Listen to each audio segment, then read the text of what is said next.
The P-51 Mustang, the most dominant escort fighter of World War II. It helped blaze a trail from England all the way to Berlin for America's bomber force. Of course, the Mustang was a revelation. It was a war winner. Its creation was sparked by a mixture of genius and chance. The Mustang and its two-stage, two-speed supercharged Merlin engine were the end result of years of technological development. From World War I to World War II, each generation of aircraft went ever higher and faster. But the Mustang's marriage with the Merlin might never have happened. National pride delayed the coupling of these two great innovations. But a new, deadly German adversary changed everything. The Focke-Wulf 190, this was really a top-notch fighter aircraft. With the FW-190 terrorizing the skies of Europe, the British and American forces swallowed their pride and joined together to create the ultimate fighting machine.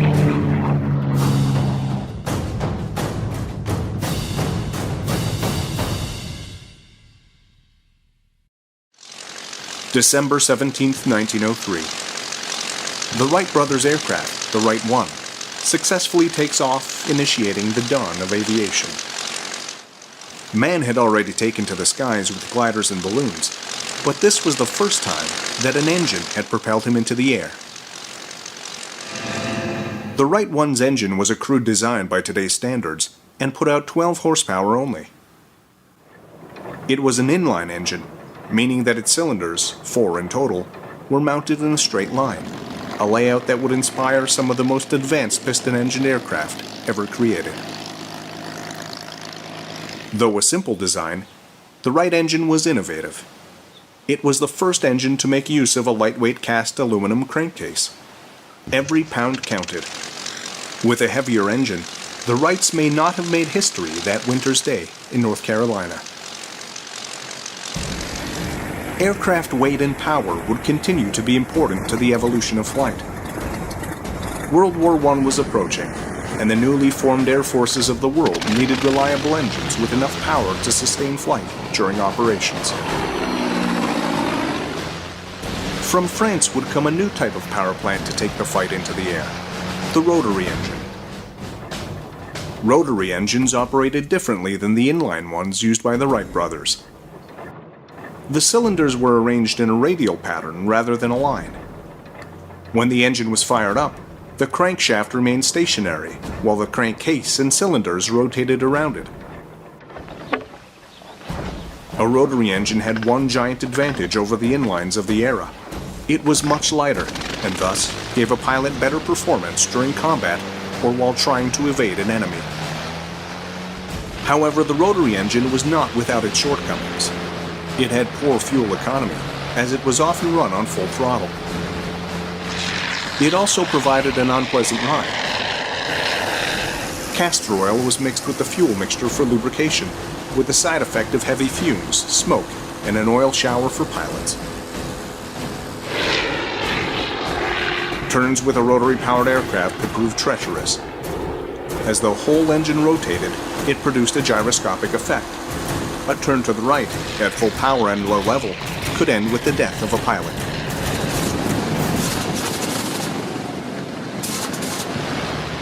Rotary-powered aircraft remained part of Air Force inventories till war's end, but they were gradually supplanted by the inline engine. Inlines based on the same principles as the one found in the original Wright plane kept improving in terms of power and performance. Between the wars and across the Atlantic, a new type of aircraft engine would emerge to dominate American aviation. The U.S. Navy was looking for aircraft to populate its fledgling aircraft carriers. Space on board was extremely limited, but aircraft with inline engines often had lengthy noses. Their engines, built with rows of cylinders, took up too much space on cramped carriers. Rotary engines, though more compact, had too many other weaknesses to be serious contenders for the role. There was, however, a third type of engine. Before the war, there had been limited experimentation with radial engines. At first glance, these appeared to be just like rotary engines, It's only when they are fired up that the difference becomes clear. In a rotary engine, the crankcase and cylinders rotate around the crankshaft. But with a radial engine, the crankshaft rotates while the engine block is static. Radials often weren't as powerful as inline engines, but they were less complicated. They were cooled by air rushing over the engine rather than through a liquid cooling system. This made radials less vulnerable to battle damage, which might rupture the coolant lines. Navy pilots who might have to travel long distances over the ocean to get to a target needed an engine that would be sure to get them home under any circumstance. Most importantly for the Navy, radials were smaller than inline engines, so a greater number of aircraft equipped with them could be stored on board their carriers.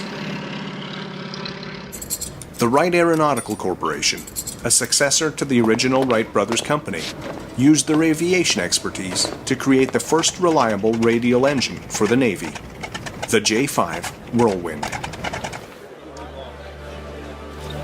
The J-5 was put on display for the entire world to see when Charles Lindbergh crossed the Atlantic in his Spirit of St. Louis in 1927.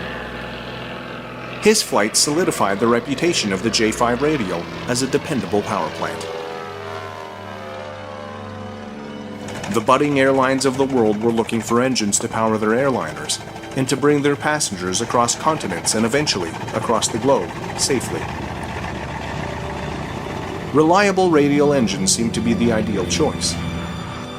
Radials would power many of the principal airliners in the history of civil aviation, from the Ford Trimotor to the Boeing 247 to the Lockheed Model 10 Electra. Both the U.S. Navy and U.S. Army Air Corps would rely heavily on radial engines as they built up their inventories of fighters and other aircraft.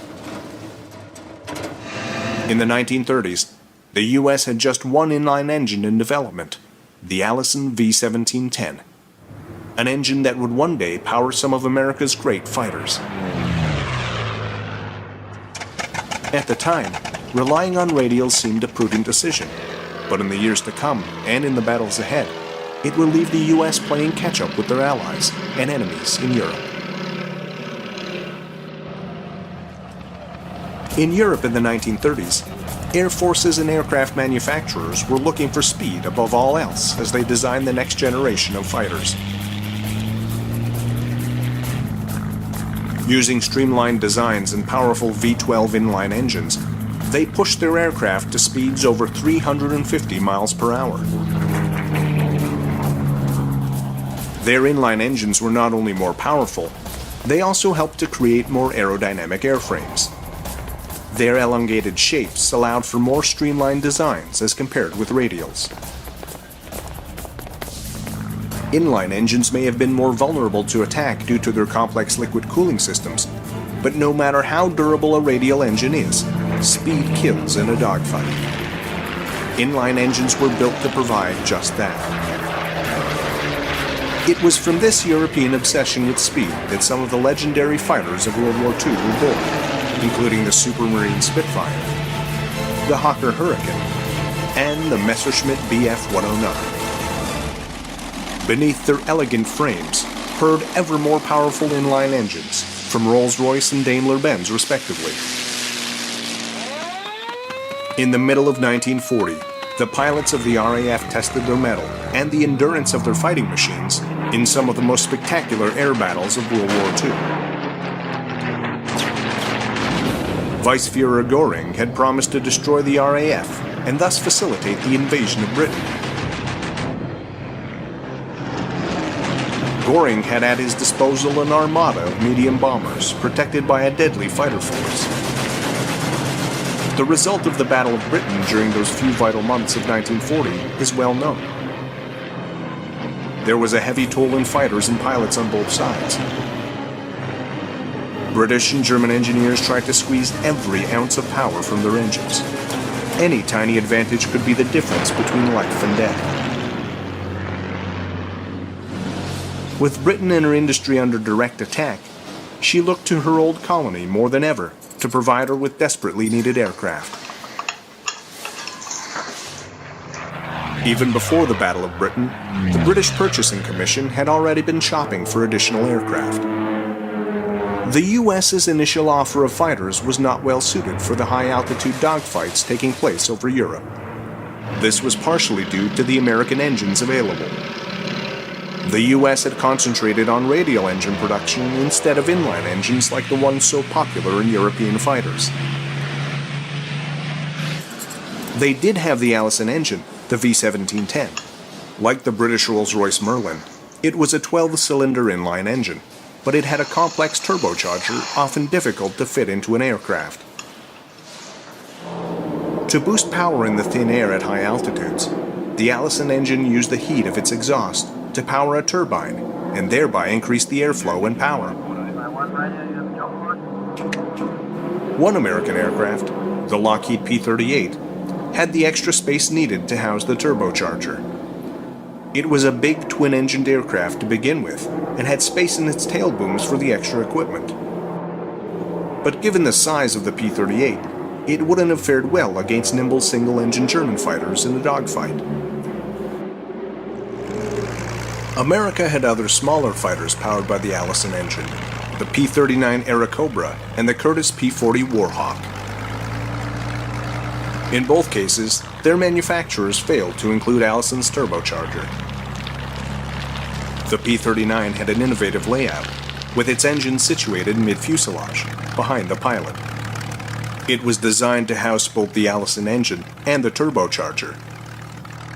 However, a scoop built into the left side of the fuselage to cool the turbocharger was deemed too aerodynamically expensive.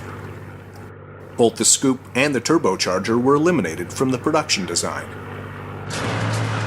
This change crippled the Aerocobra's ability to fight at high altitudes. In the case of the P-40 Warhawk, a rugged, single-engined airplane, the turbocharger was excluded from the design from the get-go. This limited its optimal altitude to just 15,000 feet, and thus relegated the aircraft to ground attack work. The British Purchasing Commission was still interested in the Warhawk, even with its limitations. They saw it as more of an Army support aircraft. However, the Curtiss factory was running at capacity and could not fulfill the order. With no suitable aircraft readily available for purchase, the Brits would turn to North American aircraft. The British Purchasing Commission proposed that North American build the Warhawk under license from Curtiss. But NAA President Dutch Kindleberger had a bolder plan. He guaranteed that he could create an even better airplane, using the same Allison engine, in less time than it would take for him to retool for Warhawk production. The Brits said yes, and the end result was an airplane that may well have changed the outcome of the Second World War in Europe. Back in Europe, Germany was looking for an aircraft to augment the Bf-109. In the Battle of Britain, the Bf-109 and Spitfire were closely matched. But the Bf-109 lacked the range to be highly effective in its escort role over Britain in the summer of 1940. The Luftwaffe had a twin-engined escort, the Bf-110. It had the range to be an excellent escort, but it lacked the maneuverability to defend itself or its charge in a dogfight.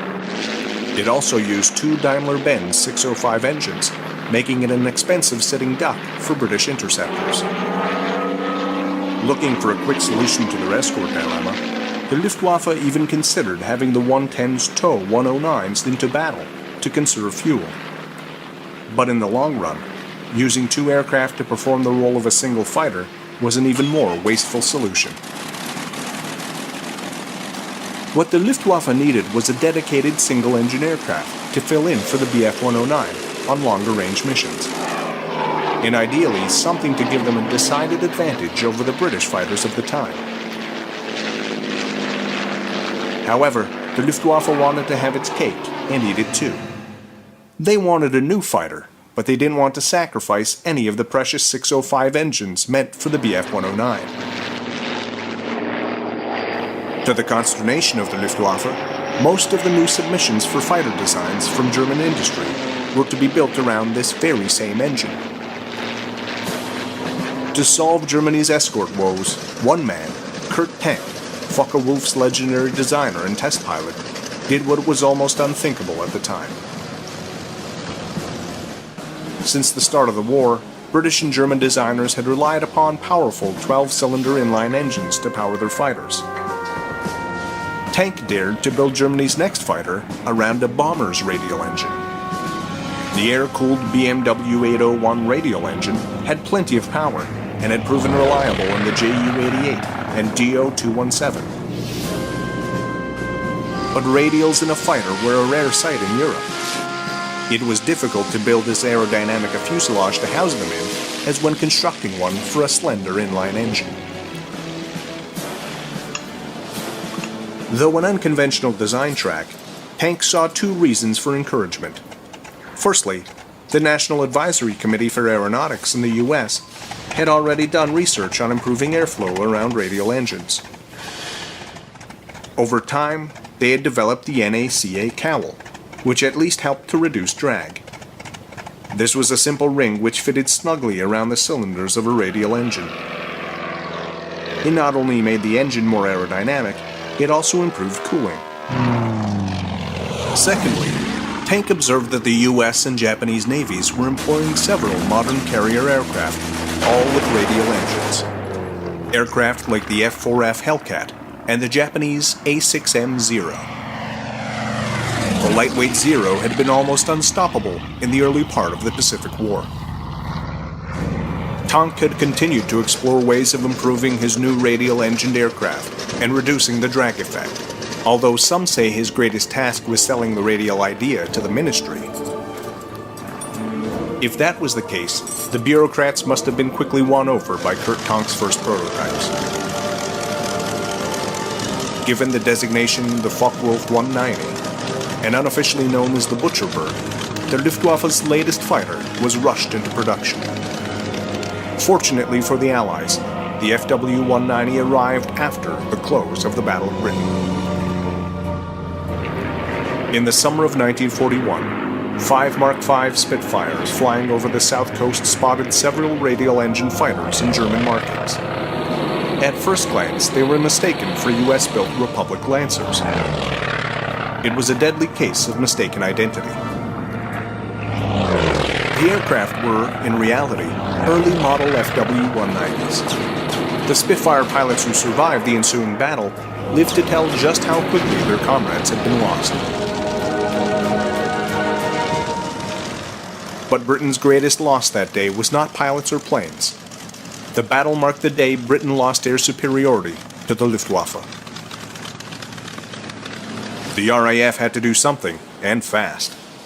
All eyes looked to Rolls Royce, manufacturer of the Merlin engine, the power plant of the Spitfire, Hurricane, and so many of Britain's great planes. Although the company had the next generation engine, the 12-cylinder Griffin, in development, it was well over a year away, more than enough time for Britain to lose the war. Earlier, there had been some thought given to modifying a few Merlin engines for experimental high-altitude work to be executed by a Wellington bomber. It was little more than an idea at the time, but in Britain's hour of desperate need, Rolls-Royce engineers worked night and day to test the concept. Merlin engines were already supercharged. An air compressor mechanically attached to the rotating camshaft increased the airflow to the engine, allowing it to burn more fuel and to boost performance. Rolls-Royce engineers had theorized that adding a second supercharger could give the engine even more punch during high-altitude work. Might a two-stage supercharger help the RAF reclaim air supremacy? The end result of the Rolls-Royce experiments was breathtaking. It was almost as if the two-stage, two-speed Merlin was an entirely different engine, when in fact it was just a modification. When the double supercharged aircraft, dubbed the Spitfire Mark IX, finally arrived in June of 1942, the RAF had a rare opportunity to test it directly against a captured FW-190. The test results were far different than the day a group of unlucky RAF pilots ran into a flock of butcherbirds. The two aircraft were virtual equals in terms of performance. Captain Eric Brown, who had flown a captured FW-190, had a chance to test the new Spitfire 9 against the German aircraft in live combat. I'd flown the 190 quite a bit, so I wasn't too frightened. I reckoned I knew what that aircraft could do, and I knew what my Spit could do, so I thought, well, I can handle this guy. Hoping he was somebody just out of training school, but no, I picked somebody who really knew what he was up to. And we had, I would say, a touring and throwing over France, but neither could get a draw bead on the other. We finally realized, as both of us, we run out of fuel. We waggled our wings at each other and departed. And I realized this was really a top-notch fighter aircraft. The RAF had leveled the playing field with the Luftwaffe, at least for the time being. But what the RAF really needed was an aircraft to give them the upper hand. The new Merlin's greatest contribution to the war was still to come, when it was mated with an extraordinary aircraft of American design. Back in the U.S., North American Aircraft had continued to work on a Warhawk substitute, which met the specifications laid out by the British Purchasing Commission. They had specified that the airplane be powered by an Allison engine, that it cost less than $40,000, and that it be armed with 4 .303-inch machine guns. North American answered with the P-51 Mustang. It featured an advanced laminar flow wing for good aerodynamic efficiency and a wide gate undercarriage for safer landing. Pleasing to the eye and to fly, although mainly at lower altitudes, the new arrival quickly gained respect from pilots and ground crews alike. There were some concerns about how the Mustang would fare should it be forced to ditch while crossing the channel. During a water landing, its air scoop, located beneath the fuselage, might flood the aircraft or cause it to overturn. Water tank tests at Saunders Row were initiated to perfect the techniques for ditching the aircraft. Around the same time that the RAF was getting the Spitfire Mark IX ready for combat, and the FW-190 was dominating the skies, Rolls-Royce test pilot Ronald Hawker was tasked with the mission of evaluating all aircraft powered by non-Rolls-Royce engines. He was thoroughly impressed with the P-51A, save for its poor performance at high altitude. Like the P-40 Warhawk, it had an Allison engine and no turbocharger. Hawker pondered how the aircraft might perform with the new Merlin engine. The results on paper were phenomenal. According to Rolls-Royce's calculations, with a Merlin power plant, the Mustang would not only outclass any American aircraft, but even new Spitfires using the same engine. Oddly, Hawker had to push for the mating of the Merlin 61 and the Mustang, even though the double supercharged P-51 would have outclassed the FW-190 as well. Hawker finally arranged for the marriage of the two great inventions, and test trials confirmed his hunch. The Mustang was a war winner. The main challenge was to produce enough aircraft and engines to reclaim the skies of Europe. North American would tweak the Mustang design to accommodate the Merlin 61 engine. It was a much more powerful engine, so the original P-51A airframe had to be reinforced. As well, the 3-bladed prop was exchanged for one with 4 blades. The addition of plumbing for drop tanks might have seemed a small change, but it would have a great impact on the air battles to come. Packard took up manufacture of the Merlin 61 engines in the U.S. They were designated the V1650s. Packard had arranged a licensing agreement with Rolls-Royce earlier in the war. Ford was originally slated to build American-made Merlins and seemed a perfect choice due to the company's industrial might, but Henry Ford was adamant that his company build defensive weapons only.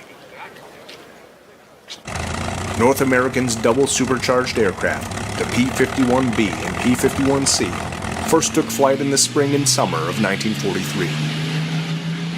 Air Vice Marshal Patty Harbison recalls when the Mustangs first arrived at his Spitfire squadron. Well, of course, the Mustang was a revelation. It was a much more comfortable airplane than the Spitfire was.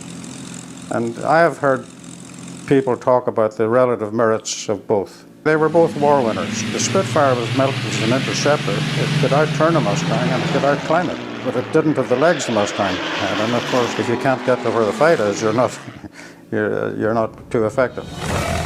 As P-51 started to arrive in Europe, the war was changing. And the Mustang was the perfect aircraft for the time. The US was taking the war to Germany. They were bombing the German war industry out of business. The only problem was their bombers were being shredded by speedy German interceptors. The US had hinged their hopes on the ability of their bombers to defend themselves by maintaining a tight box formation. When this strategy failed, they were in dire need of an escort fighter. The P-38 Lightning was simply not agile enough to take on the role. Then there was the P-47 Thunderbolt. It was an awesome radial engine fighter, more than capable of taking care of itself in battle. But it had two major flaws. It was expensive, and it lacked the range to take the bombers all the way to Berlin and back. The P-51Bs and Cs arrived just in time. They had been designed to carry drop tanks, and with the addition of a fuel tank behind the pilots, they had more than enough fuel to escort American bombers to Hitler's lair. The Mustang proved more than a match for Germany's FW-190 and Me-109. Slowly, American bombers closed in around Berlin. Suddenly, the Germans found themselves playing catch-up. Kurt Tank's FW-190 with a radial engine found it difficult at higher altitudes where the bombers roamed. Tank swapped its radial engine for an inline. The long-nosed aircraft was nicknamed the Dora. The Focke-Wulf Dora, the later Dora, was a magnificent fighter with an engine change, not really any structural changes other than those to accommodate the engine. But what it meant was, here was an airplane that could keep up with the hunt as the years of the war progressed. So from 1942 right up to the end of the war, the Focke-Wulf 190 was in the top grade of fighter or fighter bomber. The P-51 Mustang also continued to evolve as mechanics and engineers incorporated changes based on the feedback of pilots who had tested the plane in battle. Its canopy went through several permutations. The British swapped the original one for a sliding Malcolm hood, similar to a Spitfire's for improved visibility. The P-51D, the definitive version of the Mustang, had a bubble canopy, which offered 360 degrees of clear view. North American also upgraded the D's firepower. It had 650 caliber machine guns compared to 4 in earlier models, and it had solved the problem of gun jamming during hard turns. The fuel tank situated behind the pilot may have increased range, but it created other issues. The plane had poor directional stability when the tank was full. To counter this problem, engineers added a small dorsal fin in the D model. These and other improvements would help the Mustang blaze a path to Berlin for America's bombers. Reichsmarschall Hermann Göring, commander of the Luftwaffe, was quoted as saying, "When I saw Mustangs over Berlin, I knew the jig was up." When the European war had come to a close, the battle still raged in the Pacific. The Mustang was the best escort available, but even with its incredible range, it could not accompany an aircraft like the B-29 Superfortress on extended bombing missions over Japan. The expanses of ocean were too large. The engineers at North American struggled with the problem of stretching the Mustang's range. Their solution was a Zwilling or twin Mustang. By fusing two Mustangs together, they hoped to dramatically increase the range of the Mustang while retaining its excellent dogfighting abilities. The new Mustang, the F-82, had an incredible range, 2,000 miles. Though the prototypes were powered by Packard-built Merlin engines, the U.S. Army Air Corps was adamant that the production version be totally American-made. Unfortunately for the F-82, without Merlin engines, it was not the same aircraft. When fitted with the Allison V-1710-100, its speed dropped and high-altitude performance suffered. It was one of the few cases of a prototype outperforming the production model of an aircraft. By the time the F-82 was ready, Japan had surrendered and the war was over. After the war, the P-51 continued to serve, while other piston engine fighters of the era went quietly into retirement. Though it was the dawn of the jet age, there was still a place for the Mustang in a variety of roles. Colonel Ray O. Roberts flew the Mustang during its second life. At that time I was flying what they call the F6, which is a P-51 with cameras. Also had guns, and you could have the bombing and gunnery capability. And we participated in a post-hostilities mapping program. We revised all the Japanese maps, photographed, did aerial photography in Japan and Korea. When the Korean War arrived, Mustangs which had been mothballed for long-term storage were suddenly being shipped across the Pacific on carriers. Unable to compete with the next generation of jet fighters for the dogfighter role, Mustangs returned to where they started. In Korea, Mustangs made excellent ground attack aircraft. They didn't have the speed of jets, but they had the endurance to make it from Japan to Korea on bombing runs. In Korea, the F-82 also had an opportunity to taste combat for the first time. F-82s flew strike, escort, and night fighter missions. The marriage of the P-51 Mustang and the Merlin 61 engine produced incredible results. It provided the Allies with an effective escort to pound the last nails into Germany's coffin. Perhaps the most amazing thing about the P-51's stellar career is that it might never have happened.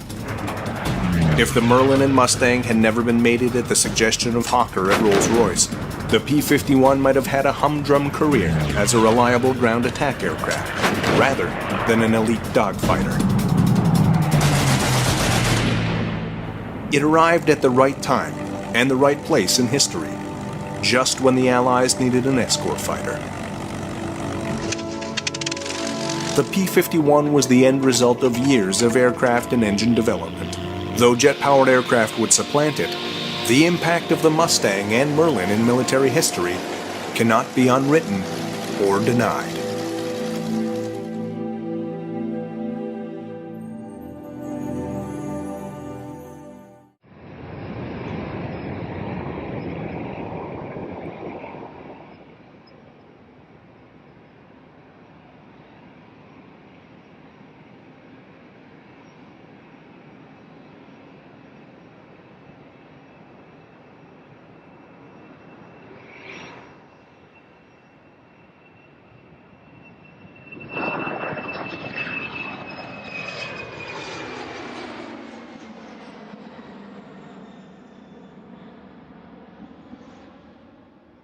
I was quite astonished to know what it was because it had no propeller. And John replied, "Oh, it's easy, old boy, it just sucks itself along like a hoover." There was the awful race against time. There was the skullduggery. She used to say, "Oh, well, Daddy's doing something very hush-hush." I thought, my goodness, why didn't I think of this before? And it seemed so obvious then.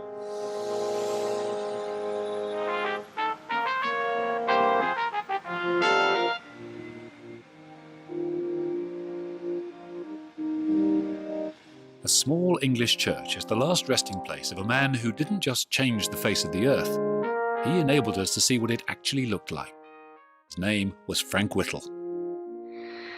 This is the story of how he invented the jet engine.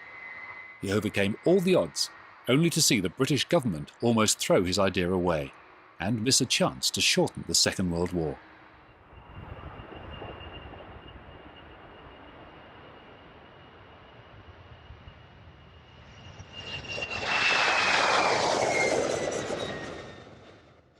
I was born on June the 1st, 1907 in Coventry. My parents were working class. My father was a foreman in machine tool manufacturers. I lived there in Coventry for 9 years, went to an elementary school there, and then the family moved to Leamington Spa because my father bought a small, very small, engineering outfit called the Leamington Valve and Piston Ring Company. And I really did get my first engineering experiences there because I helped him sometimes for, I think it was about twopence an hour or something like that, making slots in valve stems. In Leamington, Frank also won a scholarship to the town's secondary school. I was very lazy with homework and got a series of raspberries for that.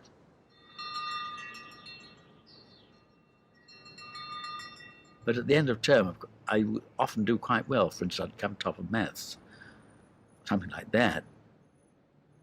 I never did win a prize at school.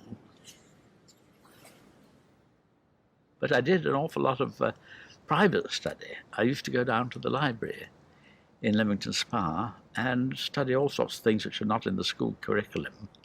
And that was where I first started to learn about gas turbines.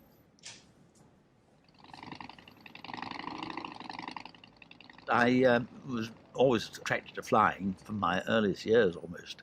When I was 4, my favourite toy, and this was 1911, was a tin model of a Blériot. And my heroes were people like Captain Albert Ball and Major McCudden and so on, the VCs of the First World War, and I just wanted to fly. And also I thought that boys in the uniform of aircraft apprentices looked very good. So I decided I'd like to wear that uniform and applied to join as an apprentice. The Royal Air Force, however, rejected young Whittle. He was too small. I was sunk for the time being, but before I left the camp, a very kindly physical training sergeant, if you can imagine such a thing, took pity on me, and he gave me a diet to follow and a series of exercises, Max Alding exercises. I did all that for 6 months. I put on 3 inches on height and 3 inches on my chest. So I thought, well, I'll have another shot. And I wrote to the ministry, but they said, no, once you've been turned down, you've been turned down forever. So I thought, well, I'd go through the whole process again as though I'd never happened, in the hope that the bureaucracy wouldn't pick it up. And I was lucky that time and ended up at Cranwell in number 4 wing. Whittle didn't enjoy life as an Air Force apprentice. In that rank, he would never get to fly. What brightened Whittle's life was the Model Aircraft Society, where he became the leading light at building working replicas. So much so that the initials BWMAS, which stood for Boys Wing Model Aircraft Society, was, most people said that meant Boy Whittle's Model Aircraft Society, because we were known as Boy Whittle, Boy Smith, and so forth in those days. Whittle's skills at making model planes singled him out to the authorities. Perhaps he might be officer material. There were to be 5 cadets selected from number 4 wing at Cranwell, and I was number 6 in the passing out list. So when the number 1 boy failed because of his eyesight, it made me eligible. The founder of the Royal Air Force had his doubts, though.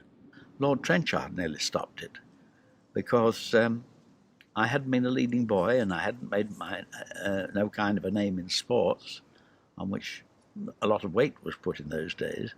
Whittle's CO had a compelling reason to make Trenchard think again. He thought that he'd got a mathematical genius. It was this natural gift that got Whittle a cadetship. Less than 1% of apprentices made the huge step to join the elite in the Officers' Training College at Cranwell. Although this was next to the apprentices' wing, it was socially another world, one that shared the culture of the public schools from where most of the cadets then came.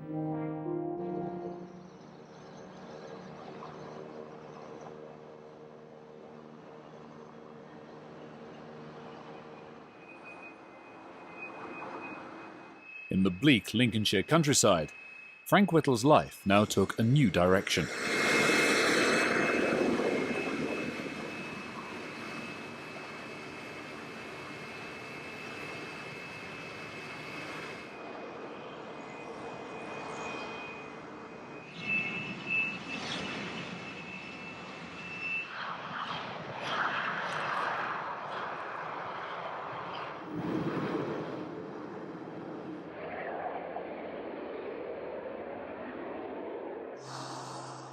Cranwell provided a very intensive education for Whittle.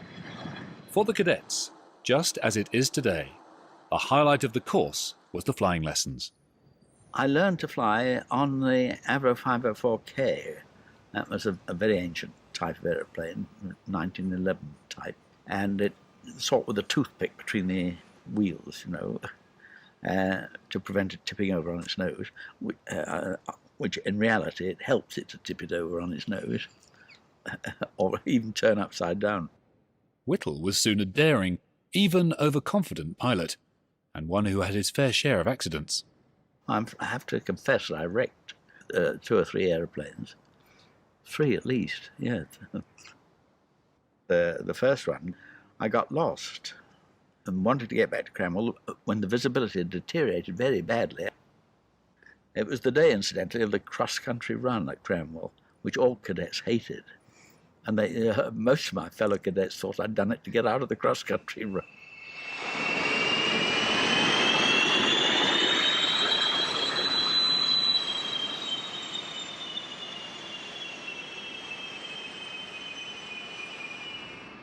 In between learning to fly and studying at Cranwell, Whittle first conceived the idea that would make him famous. It all started with a student thesis. All cadets had to write a thesis, and I chose future developments in aircraft design, rather ambitious, and rather concentrated on the engine side.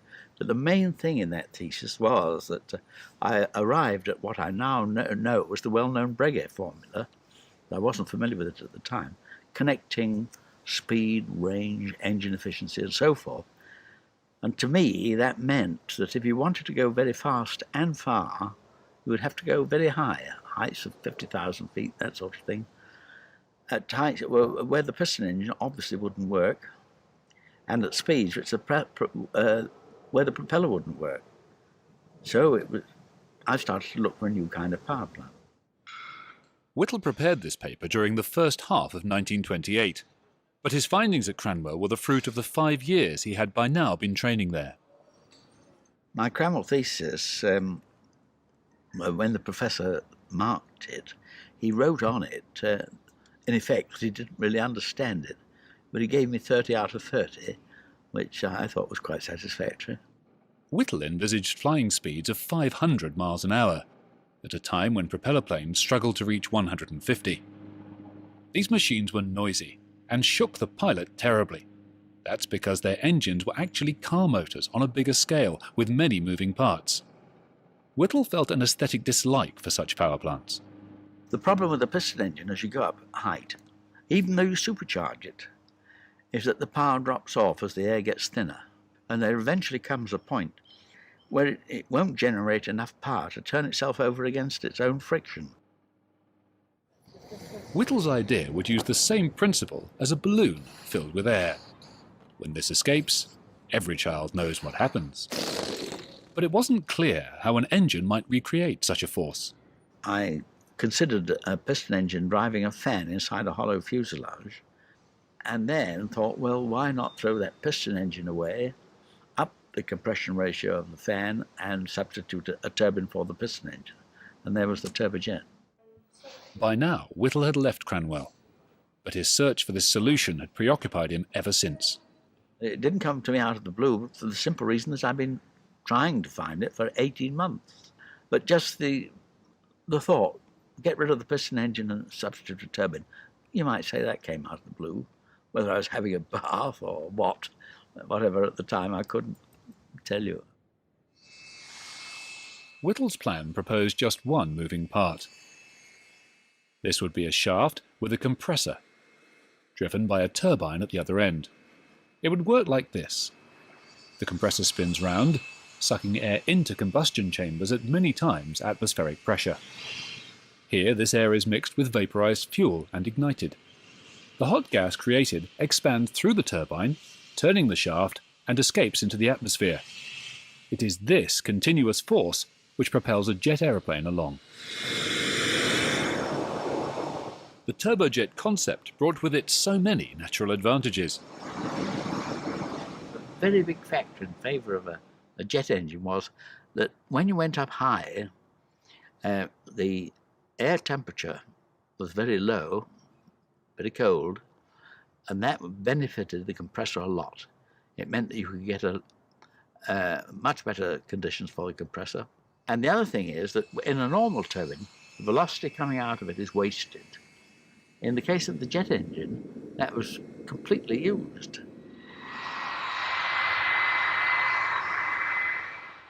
After the idea had come to me, I thought, oh, my goodness, why didn't I think of this before? And it seemed so obvious then. This was Whittle's moment of genius. He had seen the future of powered flight, and he was a pilot officer, aged just 22. I was at the Central Flying School at Wittering doing the flying instructor's course. One of the instructors there was W.E.P. Johnson, who became a very good friend and colleague in later years, and he'd been trained as a patent agent. And he became very interested in my proposal. He thought it would work, and he helped me to draft a patent. Have you ever patented anything? No, I don't know a thing about it. Does a patent both publish and protect? That is the whole point of patents. But one thing's essential. File a patent application before touting the thing round. Otherwise, you haven't a hope. I'll tell you what. Let's rough out a specification now. Fine, what do we do? Well, you make a rather better sketch, and I'll get on with the clever bit, the writing. Okay. Armed with his patent, Whittle offered his idea to industry. No one thought it could ever work. According to the theories of the time, there was this fundamental difficulty with gas turbines, inefficient compressors, inefficient turbines, and the other big snag was the materials then existing in 1929 wouldn't stand temperatures of more than, say, about 500 degrees centigrade. But I knew, or felt pretty confident, that they would evolve in the normal course of development, and of course they did. The positive young officer also went to London to put his revolutionary concept to the Air Ministry. Whittle fared no better when he met A. Griffith, one of the ministry's top scientists. I went to see Dr. Griffith and another scientist at South Kensington, explained the idea. It was very coolly received. Griffith pointed out an error in my calculations, and it was all rather depressing, though. And then after that, I got a letter from the Air Ministry saying, in effect, that they weren't really interested and so forth. It didn't help that I hadn't then received an engineering degree. Soon after this rejection, Whittle seemed to have more bad news. After I completed the flying instructor's course, I very nearly got posted to number 4 FTS, Abu Sweir in Egypt. That would have been a real nail in the coffin of the jet engine if that had happened. Fortunately, the posting was changed. Whittle remained in Britain and served a year as a flying instructor. These were happy times for him. In May 1930, he married Dorothy Lee. During this period, he also got the chance to develop his exceptional flying skills. He was now one of the RAF's best pilots, and was chosen to fly in the Hendon Air Pageants, where he thrilled spectators with his skills at crazy flying. These were the red arrows of the day, and Whittle loved entertaining the public this way. At this time in Germany, a young scientist was eagerly looking forward to his first trip in an aeroplane. His name was Hans von Ohain. I always dreamed about the beauty of flying. My first flight with a commercial airplane, I believe it was a 3-engine Yonkers, was a great disappointment. It was so noisy and so vibratory that I felt the piston engine and propeller is not the good propulsion system.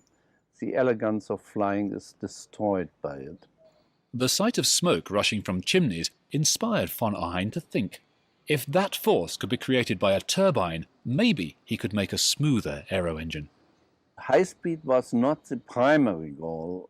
To me, the smoothness and low noise was more the starting point of my thinking. But as I thought about it, I noticed that, as a matter of fact, it will be capable of driving the airplane faster. Britain's Air Ministry had declined to keep Whittle's patents a secret. Freely available, they quickly made their way to Germany, just as the Nazis came to power. These patents were widely read in German aviation circles, at the same time that Hitler was rapidly building a new Luftwaffe. Whittle's idea aroused no such interest in Great Britain, and his own jet engine remained stillborn. Yet the Royal Air Force was certainly keen to nurture its inventor. After 4 years, every general duties officer had to specialise. He was given a choice between engineering, radio, navigation, physical training, and so on. But I didn't get a choice because, having been pestering the Air Ministry with inventions, they just said to me, "You will be an engineer." Though they'd stopped sending officers to Cambridge, they decided that I should go. So I went to Cambridge in September 1934 to take the mechanical sciences tripos. Once at university, Whittle applied every piece of learning to his idea for jet propulsion. I had got the feeling, rather, that I might be ahead of my time. With the extra knowledge I gained at Cambridge, I did become rather more aware of the difficulties. Then this letter arrived in the post, which says, "My dear Whittle, this is just a hurried note to tell you that I have just met a man who is a bit of a big noise in an engineering concern, and to whom I mentioned your invention of an aeroplane sans propeller, as it were, and who is very interested." He's jotted a note at the top of the original letter. He says, "This letter changed the course of my life and triggered a revolution in aviation." And it did, because this letter rescued the turbojet idea in this country from oblivion. The writer was Rolf Dudley Williams, an old friend from Cranwell. He visited Whittle at Cambridge with another former officer named Collingwood Tinling. And they approached me with the idea of forming a company and getting on with it, and they succeeded. A merchant bank was the catalyst. Falcon Partners were approached by an intermediary, an engineer named Bramson. Williams and Tinling got in touch with him, and he got in touch with Falcon Partners, and Falcon Partners commissioned him to write a report on the whole project, which he did, and it was wholly favourable. Bramson's report, you might say, was another of the big key points in the whole story. He'd been very much involved with aviation. He was a pretty skillful aeronautical engineer. And his report inspired Falcon Partners to go on with the job. And in March 1936, they formed the company called Power Jets Limited.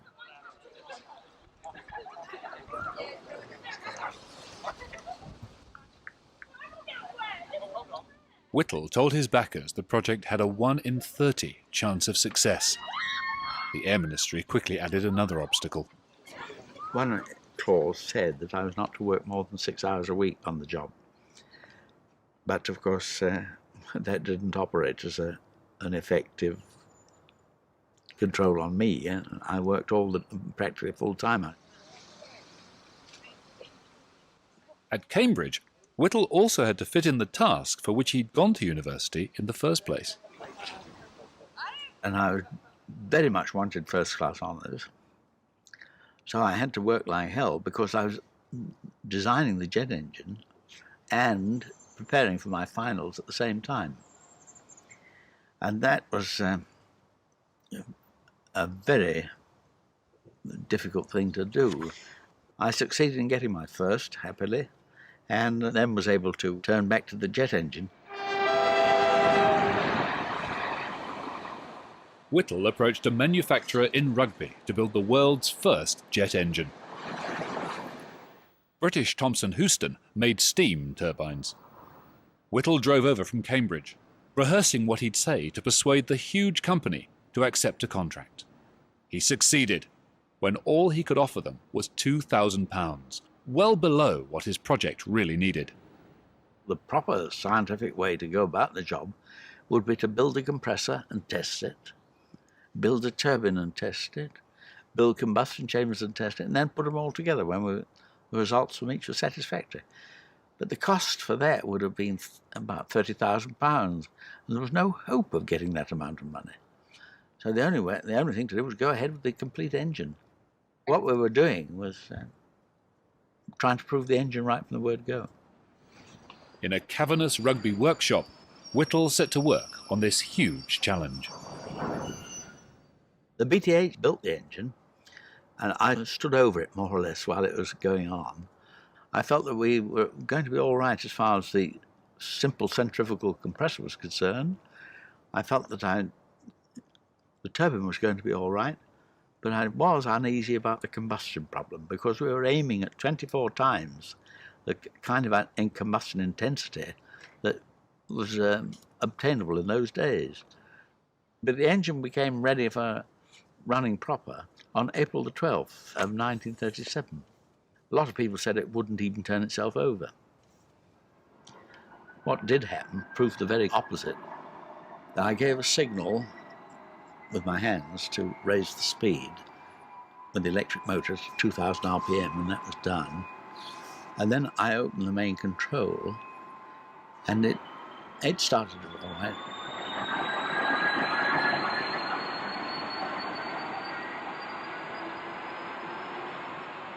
It accelerated out of control, and so did everyone standing around it. They all went down the factory like the wind. I didn't, because I was petrified with fright. I just couldn't move. It wasn't. The fact was that a pool of fuel had accumulated in the combustion chamber, which we didn't know about, and that was keeping it running after I'd switched off the control. Well, that sort of thing happened day after day. We had about 4 of that kind of runaway. Just after the engine first ran and we'd submitted a report to the Air Ministry, this was the subject of another report by Griffith, the man who turned the job down in the early days, and his report damned it with faint praise. He brought in all the difficulties, said that no propeller meant that we wouldn't have the slipstream to help us take off, and so forth. Whittle didn't know that in Germany some people were by now far more willing to bet on his idea. One of them was Ernst Heinkel, a legend in his country's resurgent aviation industry. Von O'Hine had been introduced to him. He was alone in his villa in Warnemünde. He explained to me that he wanted to finance the whole thing by himself if it works. And he said, I have the best aerodynamicists, I have the best and best designers, and I want you to tomorrow to speak with them and explain your ideas. I loved the Baltic Sea coast very much. I sure would think that would be a nice place to work, and so I choose Heinkel. Additionally, I felt I was afraid to go to engine companies. I thought they were too much ingrained in their recip engines, and my model didn't work sufficiently good. Heinkel's company was attractive for another reason.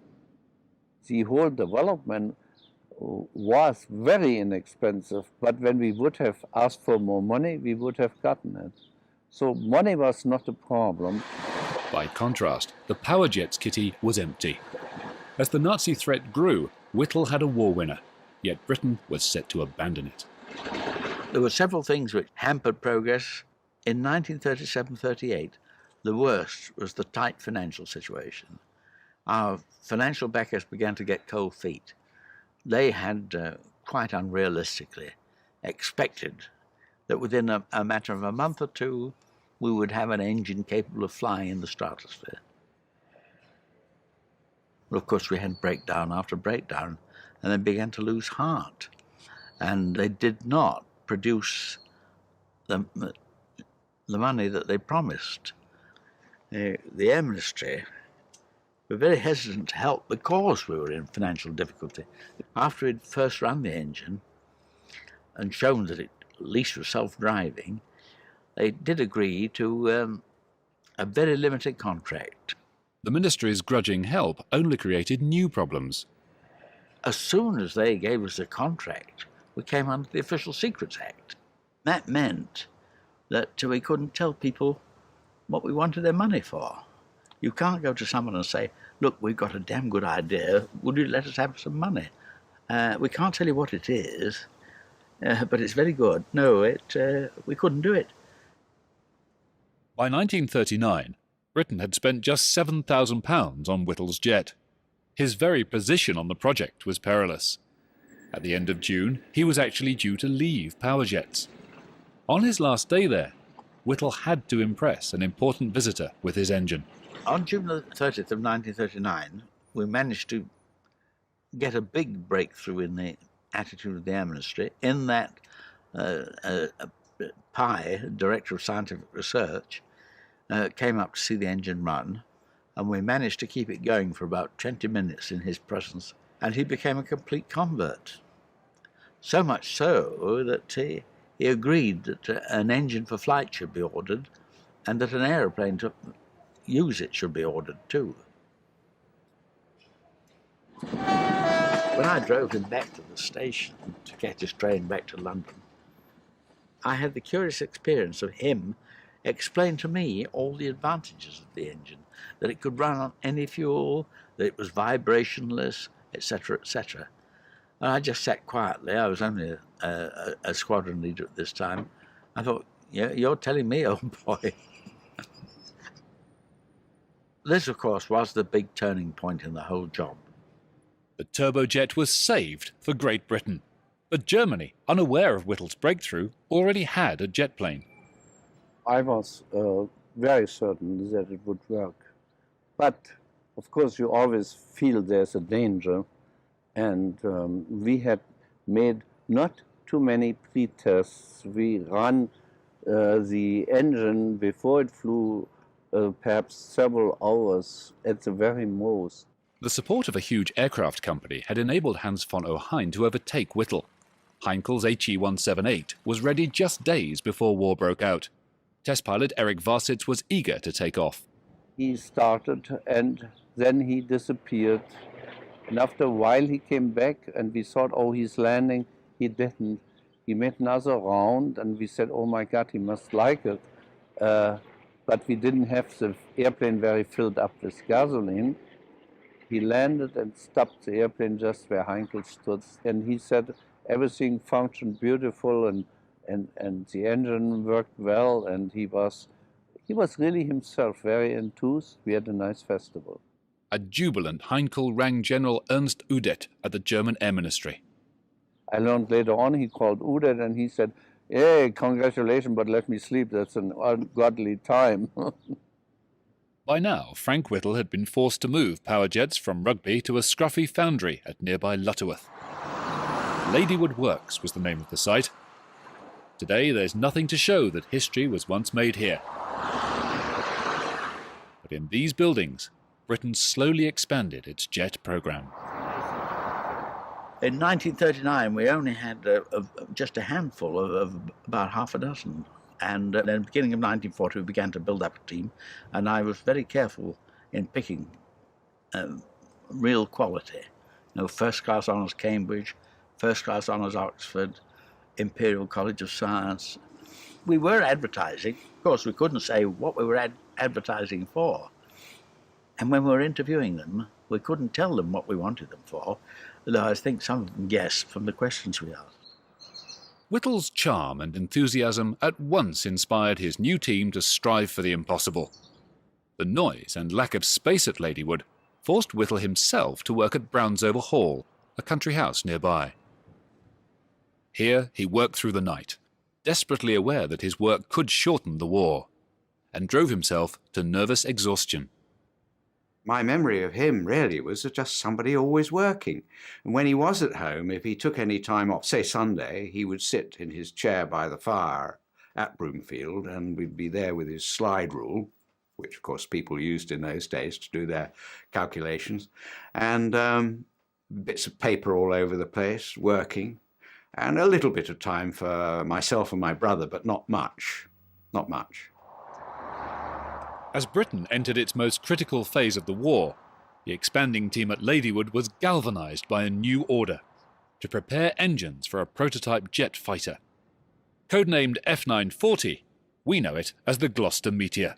As a potential war winner, getting it in the sky to fight the Luftwaffe now became the focus of their work at Power Jets. They did not know that Germany was by now developing its own twin-jet combat planes at Messerschmitt and Heinkel. The country's prototype jet, the HE-178, had not been a success, but its last flight was exploited to the full by its maker. Heinkel invited the Air Ministry to come, and the highest who came was Udet, and somehow Heinkel used that possibility to offer a new design of a two-engine fighter aircraft. And actually, he got the contract about 2 months later. The plane was the HE-280. The Nazis wanted it in 14 months. Heinkel passed this demanding deadline to von O'Hine to build its jet engines. Or Heinkel wanted things very fast. He was very optimistic, very positive, but a little bit unreal and unrealistic in his time schedules. In Britain, the Air Ministry still wouldn't fund Frank Whittle properly, forcing Power Jets to work in impossible conditions. In addition to our continuing financial problems, we had many others, like having to use the same parts over and over again when they ought to have been scrapped. And of course that was linked with the finance, because we couldn't afford new parts. We had to make do and furbish up damaged parts. Some people continued to claim Whittle's jet wouldn't even fly.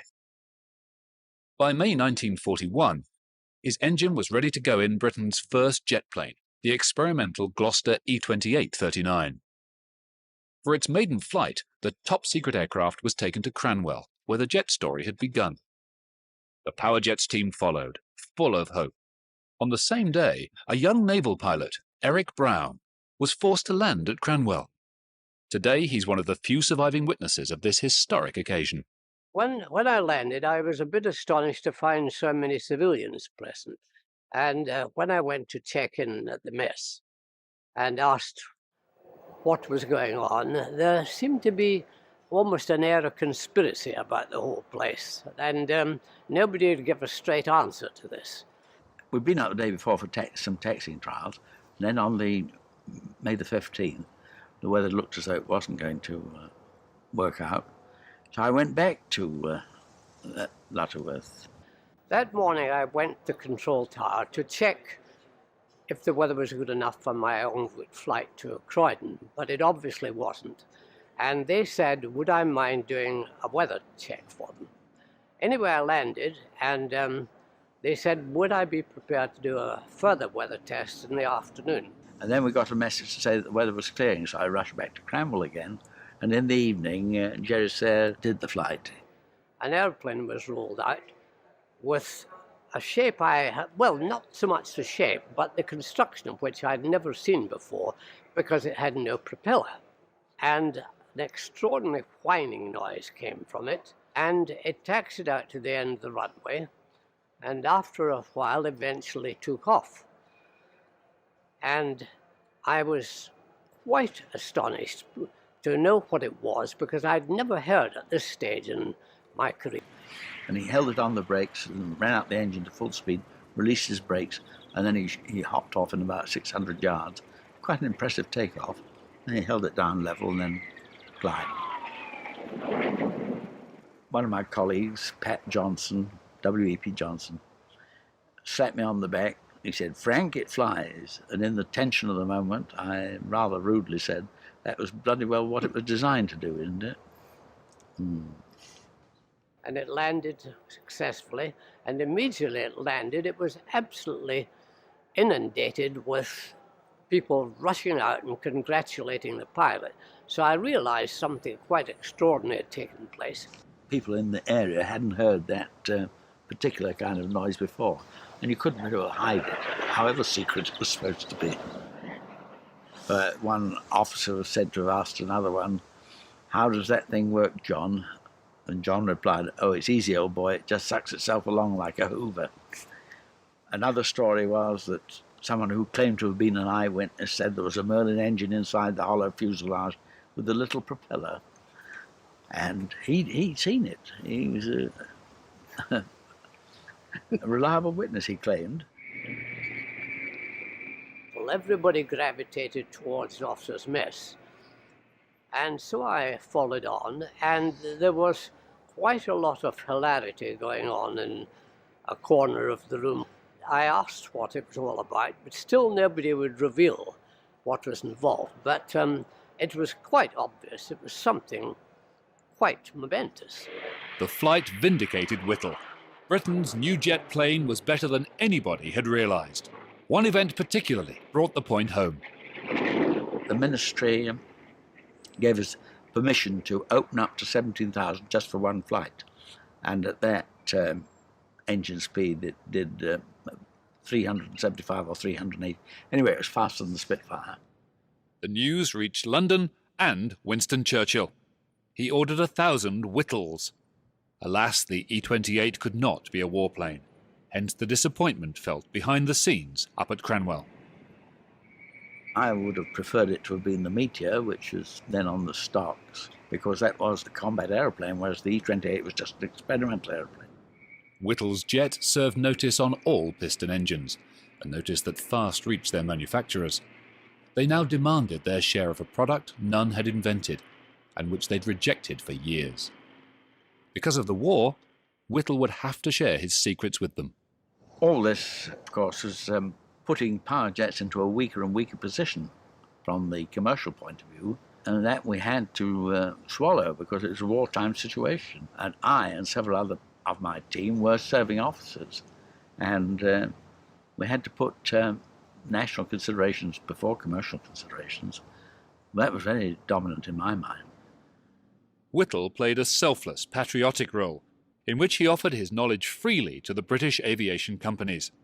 However, they were working flat out to build engines for planes like the Hurricane and the Spitfire.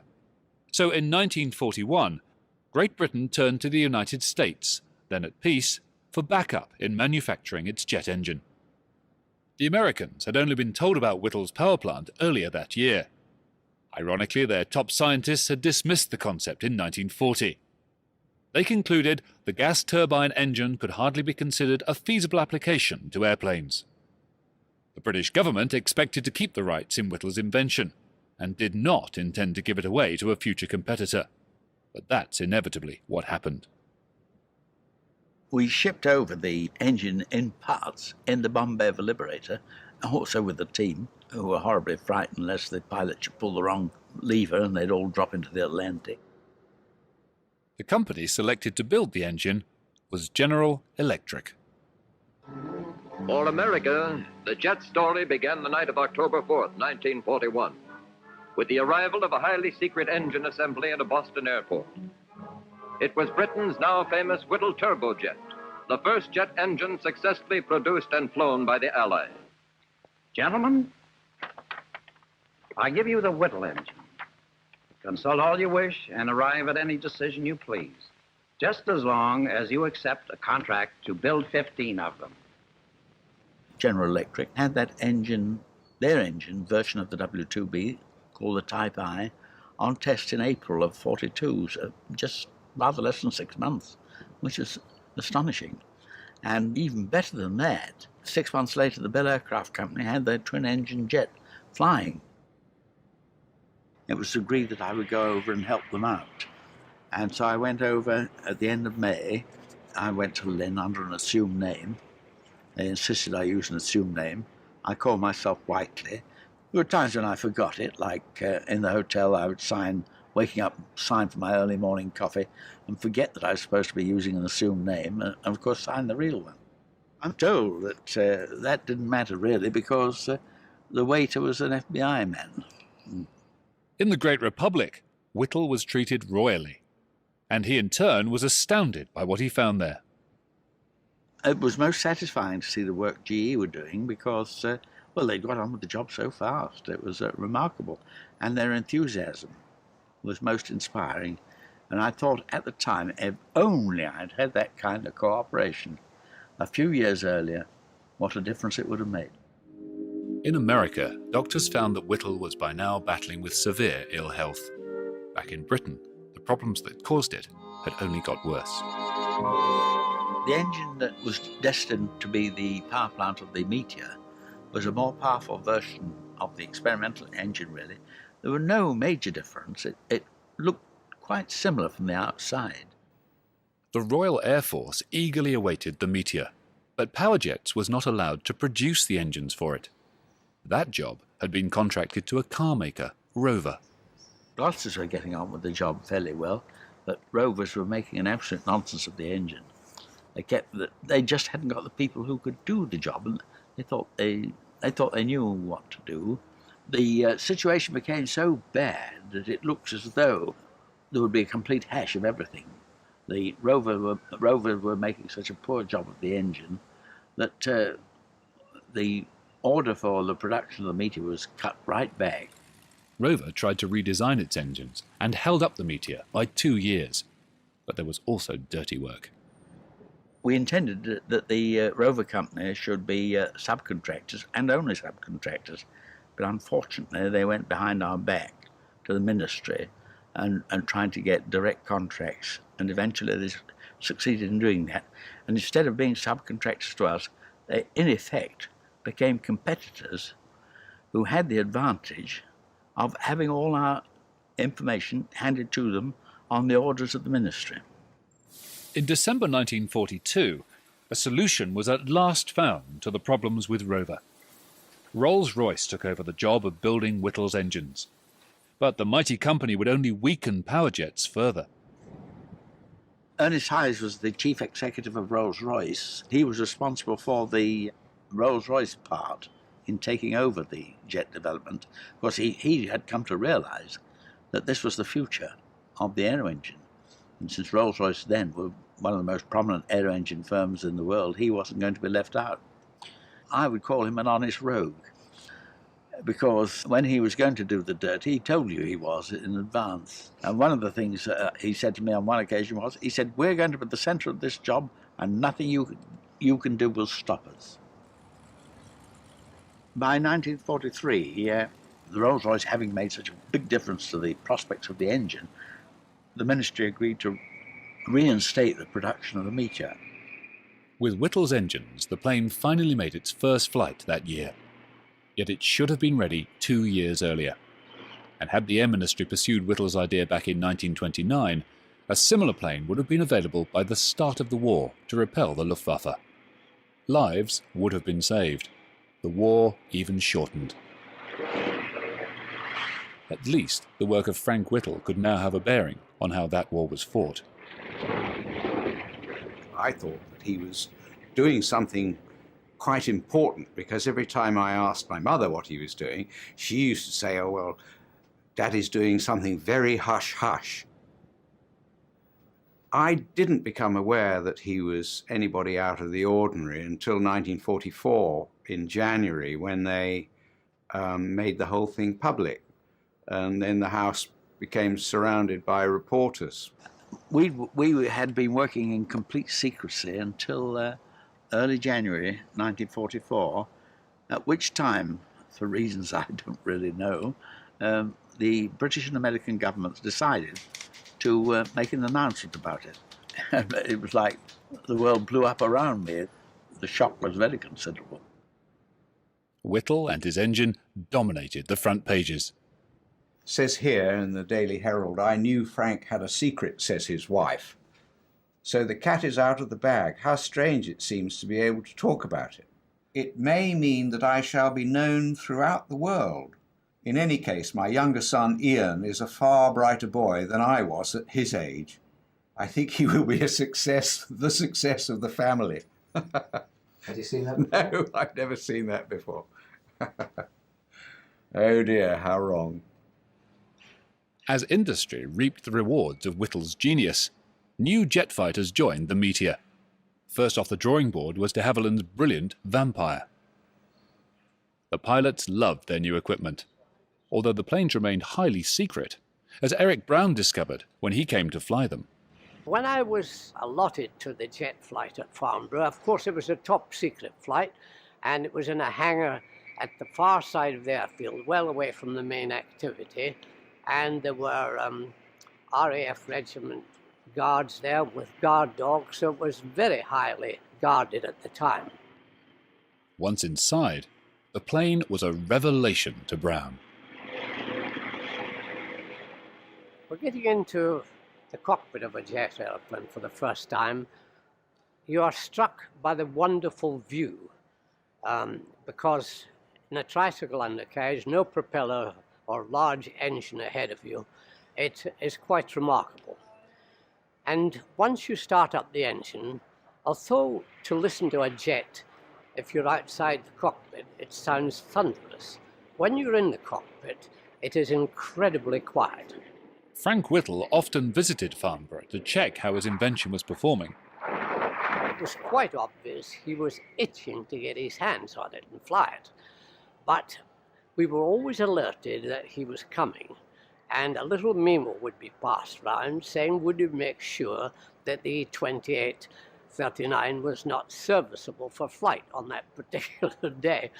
And because this would stave off Frank, it was obvious they didn't want this wonderful airplane and this wonderful man to be united in case there was an accident.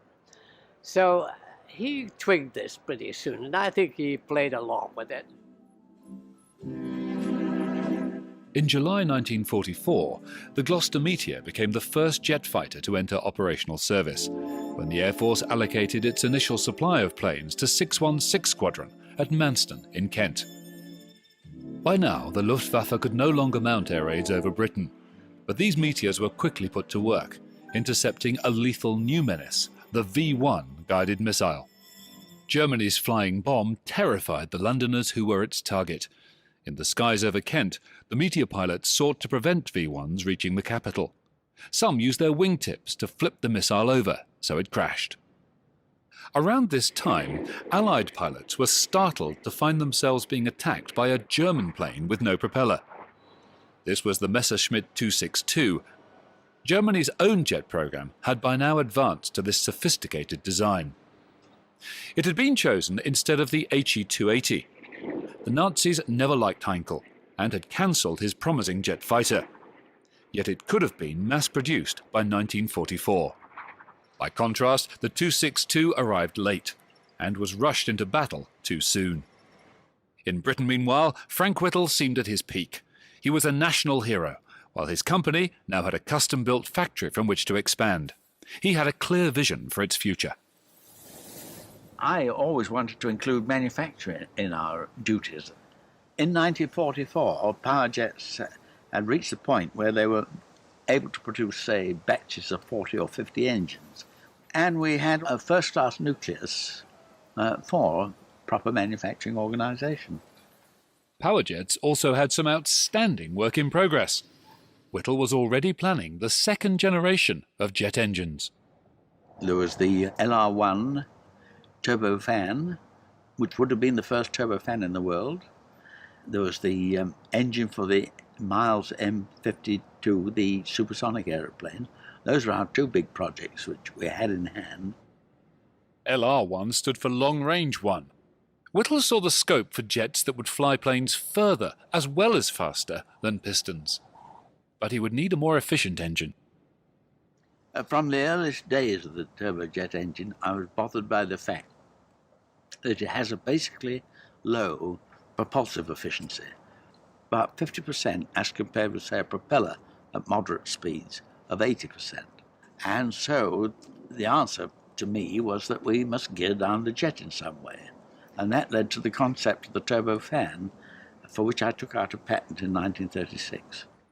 The turbofan is a turbojet to which a fan has been added.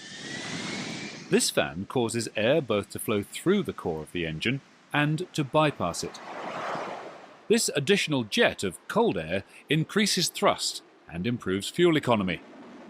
The design had huge potential.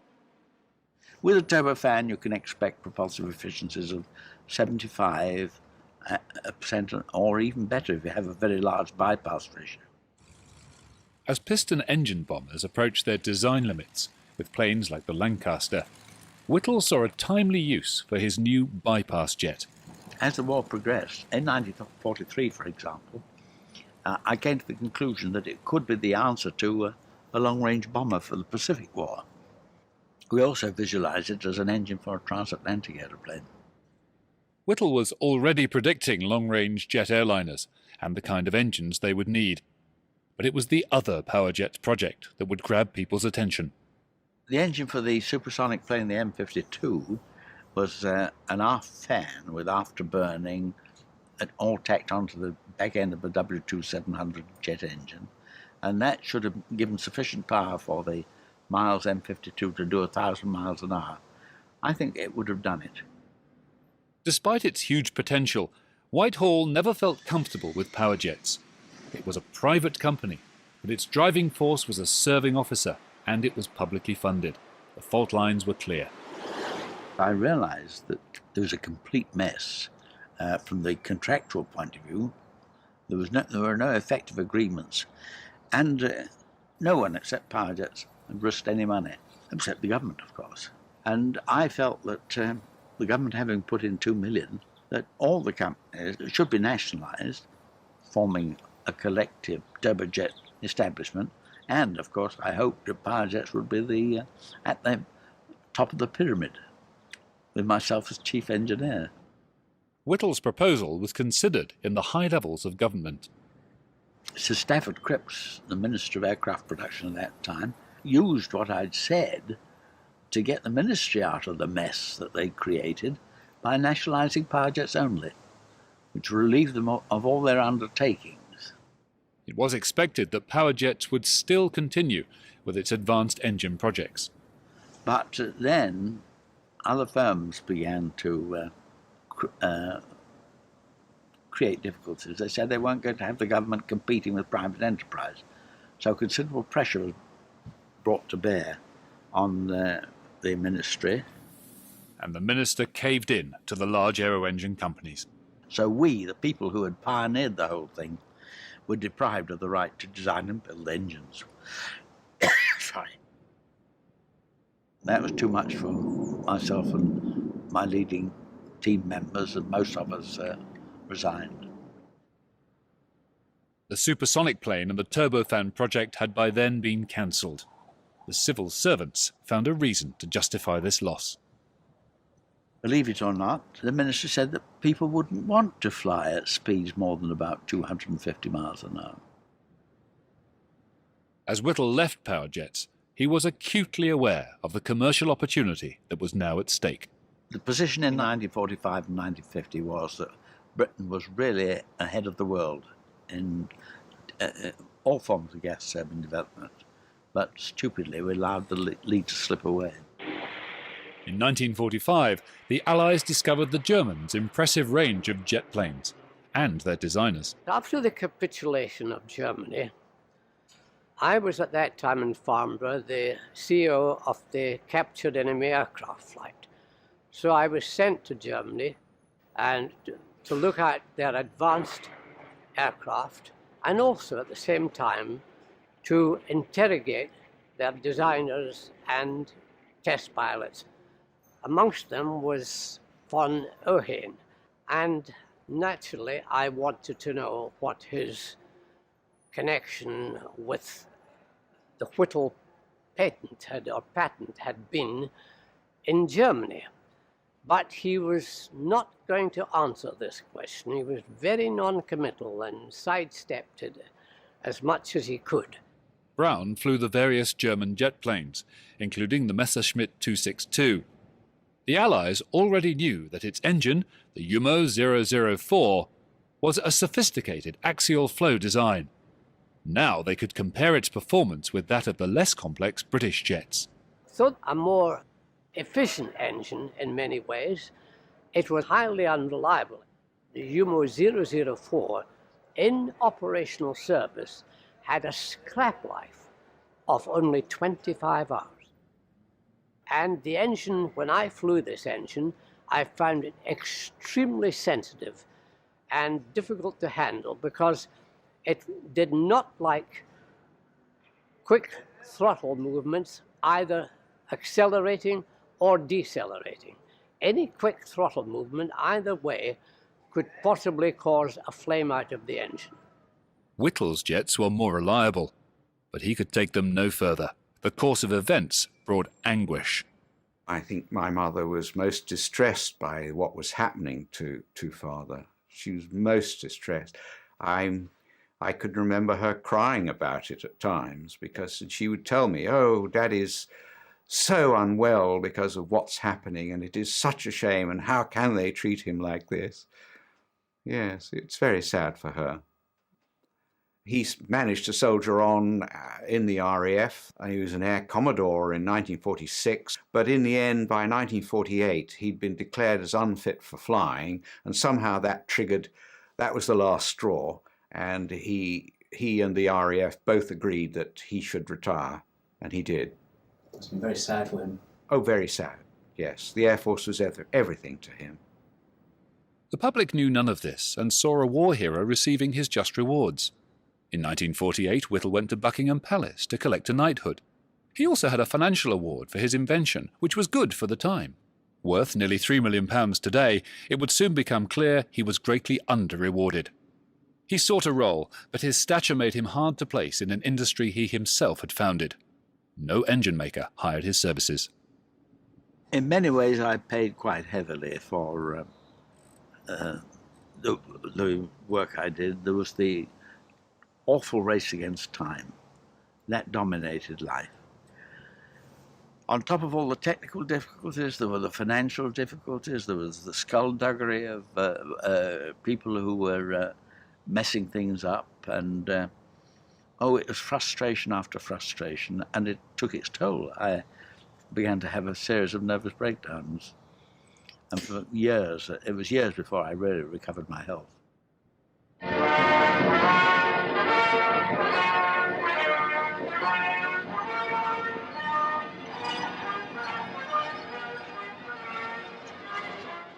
Britain stole a march on the rest of the world when it launched the first jet airliner. The beautiful new plane, with its 4 engines, was a fruition of all Frank Whittle's early visions. First, after he left the RAF, he turned his mind to the introduction of the Comet, and he joined BOAC as a consultant to help them introduce the Comet into service. He was very worried at the time that the thing was being rushed into service. I've got his 1949 diary where he discusses the strength of the square windows, and he was worried about that at the time, and was making a suggestion to de Havilland's on how they could get over the problem. Whittle's advice was ignored. The Comet crashes which followed were caused in part by its square windows. With time on his hands, Whittle travelled and tried to recover his health. He also turned to writing his memoirs. The jet age took off without Frank Whittle, but the Royal Air Force was soon re-equipped with the benefits of his invention. By 1950, the Gloucester Meteor provided the backbone of Britain's air defence capability. It was a fitting outcome to all the secret toil of the Power Jets team in the dark days of the war.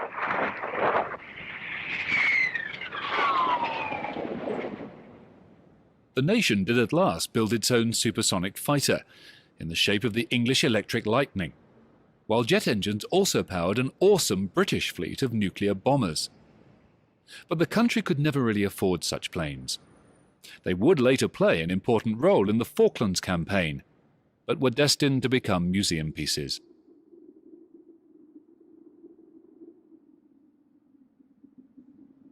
British civil jet planes fared little better. After the Comet crashes, it was Boeing 707 which brought long-range jet travel to the masses. By 1960, airlines were mostly buying their planes from America. That year, the bypass engine entered service. Turbofans soon followed. With their far better fuel economy, they were just what the airlines needed to realize low-cost global travel.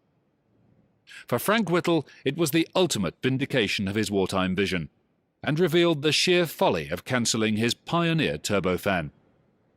Yet he never worked on jet engines again, and memories began to fade of how the story had begun.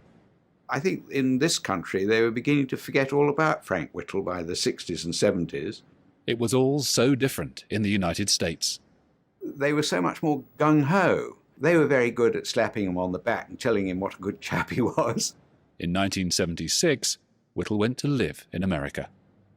I think he felt more recognized over in the States than he did over here. After the war, Hans von Ohain had himself moved to America to work on jet propulsion for the US Air Force. Fascinated by each other's work, Whittle and von Ohain became good friends. Back across the Atlantic, Britain eventually rediscovered its genius of the jet. By 1986, even the Queen took a hand and awarded him the Order of Merit. And other honours came along following that. So I would say from about the early 80s onwards, people began to remember who it was who was the prime pioneer of the turbojet. And also a man with a profound legacy. Today, we make almost 1.5 billion air passenger journeys a year, cheaply and safely, thanks to Frank Whittle. He shrank the world, but his gift to Britain is less appreciated. Its famous plane makers have departed, but today, Rolls Royce is a world leader in building jet engines.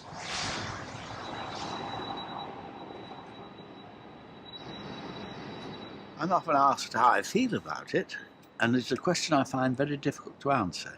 Things could have been a lot better. We could have had a much bigger influence in the war than happened. But when I see what's happened in the way of civil aviation and military aviation too, but particularly civil aviation, I can only say it's extremely satisfying, especially when you see something like the Concorde.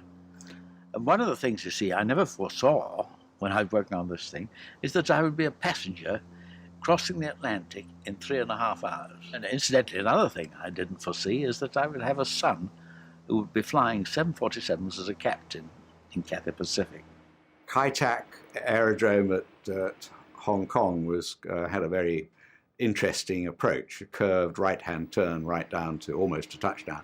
And when Father came with me in the back of in the cockpit in a Boeing 747, he was very startled when he saw that his son was flying an airplane at 1,000 feet straight towards the foothills and then making a steep final turn, which of course was quite normal at Kai Tak. It was the way you had to do it. I hadn't briefed him, unfortunately, so he was very white-knuckled by the time we landed.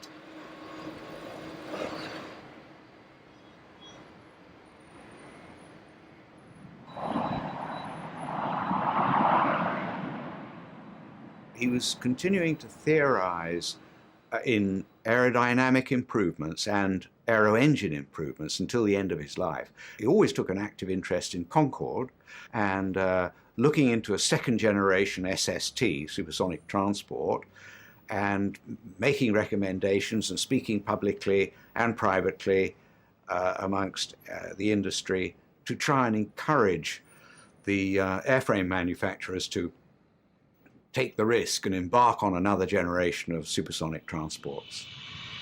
Concorde is a marvelous airplane.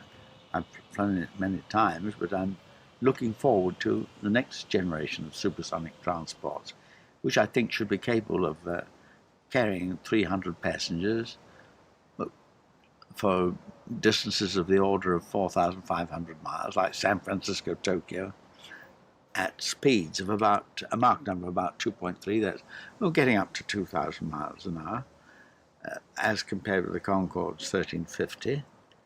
But beyond that, I think we're going to see even much higher speeds than that in due course.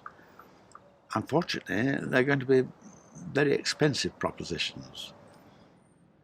Sir Frank Whittle died in August 1996, assured of his position as the greatest aero engineer of the 20th century.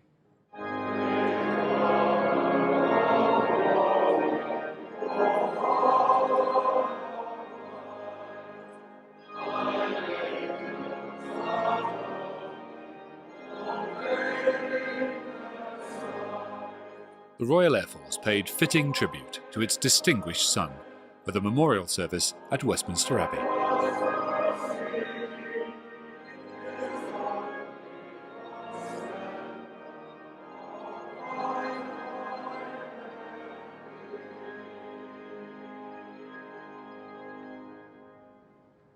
He and I had wanted the opportunity to fly together, preferably in an open cockpit biplane, so that together we could loop and spin and climb and dive.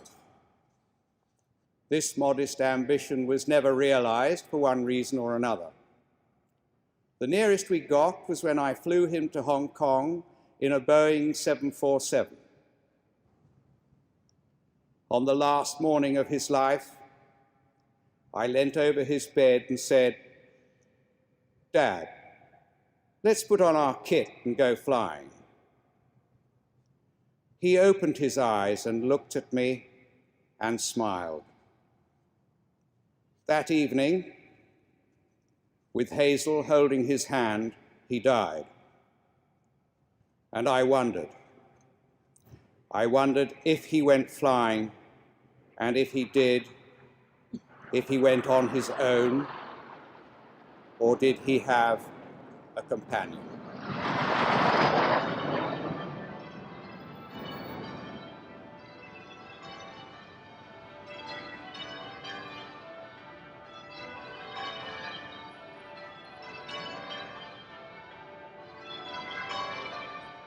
He was cremated in the USA, and the air attaché there brought his ashes over to this country, and I went to Heathrow to meet the aeroplane, and I came home and put the ashes on the bookshelf in my study with the ashes of my mother, who died 3 weeks earlier. I decided to put them in at the Church of Cranwell, and they organized a meteor and a vampire. So we flew the ashes up to Cranwell, and they were interred there with a little ceremony.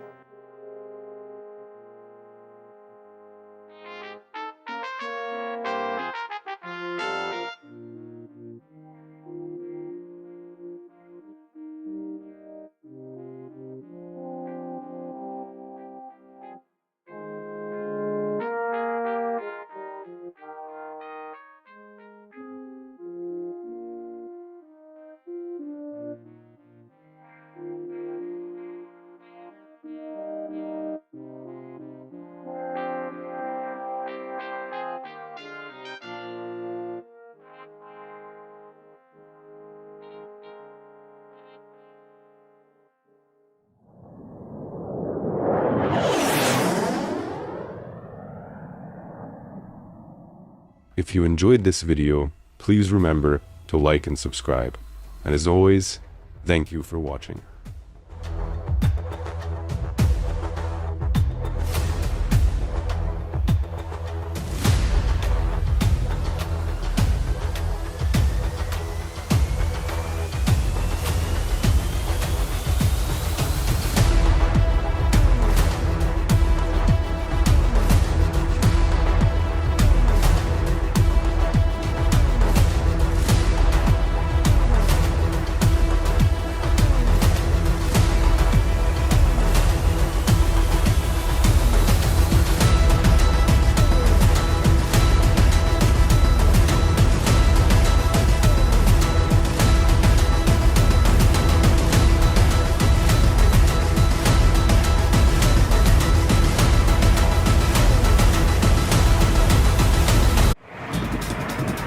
The P-51 Mustang, the most dominant escort fighter of World War II. It helped blaze a trail from England all the way to Berlin for America's bomber force. Of course, the Mustang was a revelation. It was a war winner. Its creation was sparked by a mixture of genius and chance. The Mustang and its two-stage, two-speed supercharged Merlin engine were the end result of years of technological development. From World War I to World War II, each generation